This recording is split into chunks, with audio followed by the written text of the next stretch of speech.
भगवान शिव यूं ही नहीं भोले और औघड़दानी कहलाते हैं। लकड़हारा यूं ही पेड़ पर बैठे बैठे बेल की पत्तियां तोड़कर नीचे फेंकता जाए तो वह उसे उसकी पूजा मानकर उसके सारे दुख दूर कर देते हैं। भोलेनाथ की कृपा इन भक्तों पर ही नहीं रही बल्कि देवताओं और अन्य जीवों पर भी रहती है। उनके गले में नाग, जटा में गंगा, सिर पर चंद्रमा और हाथ में त्रिशूल और डमरू इसी बात का प्रतीक हैं। पर क्या आप भगवान शिव के इन्हें धारण करने का उद्देश्य और रोचक किस्से के बारे में जानते हैं? तो चलिए आज की इस वीडियो में हम आपको बताएंगे शिव जी से जुड़े इन्हीं रोचक किस्सों के बारे में। भगवान शिव जी ने क्यों अपनी जटाओं में गंगा को धारण किया?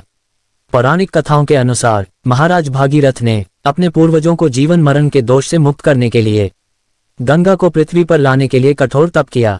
इससे मां गंगा प्रसन्न हुई और वह पृथ्वी पर आने को तैयार हो गईं। लेकिन उन्होंने भागीरथ से कहा कि उनका वेग पृथ्वी सहन नहीं कर पाएगी और रसातल में चली जाएगी। ये सुनकर भागीरथ ने भोलेनाथ की आराधना की। शिव उनकी पूजा से प्रसन्न हुए और वरदान मांगने को कहा। तब भागीरथ ने उनसे अपना मनोरथ कहा। इसके बाद जैसे ही गंगा पृथ्वी पर अवतरित हुई तो भोलेनाथ ने उनका अभिमान चूर करने के लिए उन्हें अपनी जटाओं में कैद कर लिया। भोलेनाथ के सिर पर चंद्रमा धारण करने के बारे में शिव पुराण में कथा मिलती है।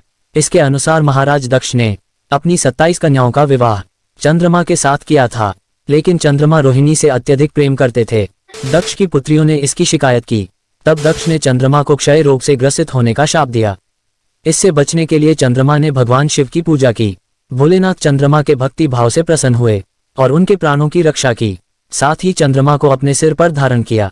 लेकिन आज भी चंद्रमा के घटने बढ़ने का कारण महाराज दक्ष का श्राप ही माना जाता है। महादेव जी ने क्यों धारण किया त्रिशूल? भोलेनाथ के हाथों में त्रिशूल का जिक्र सृष्टि के आरंभ से ही मिलता है।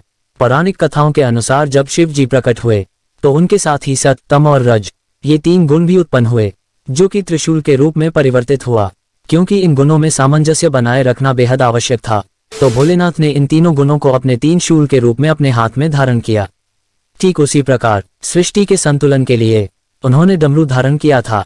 कथा मिलती है कि जब देवी सरस्वती का प्राकट्य हुआ तो उन्होंने वीणा के स्वरों से सृष्टि में ध्वनि का संचार किया, लेकिन कहा जाता है कि वह ध्वनि सुर और संगीतहीन थी। तब भोलेनाथ ने नृत्य किया और 14 बार डमरू बजाया। मान्यता है डमरू की उस ध्वनि से ही संगीत के धुन और ताल का जन्म हुआ। डमरू को ब्रह्मदेव का भी स्वरूप माना जाता है।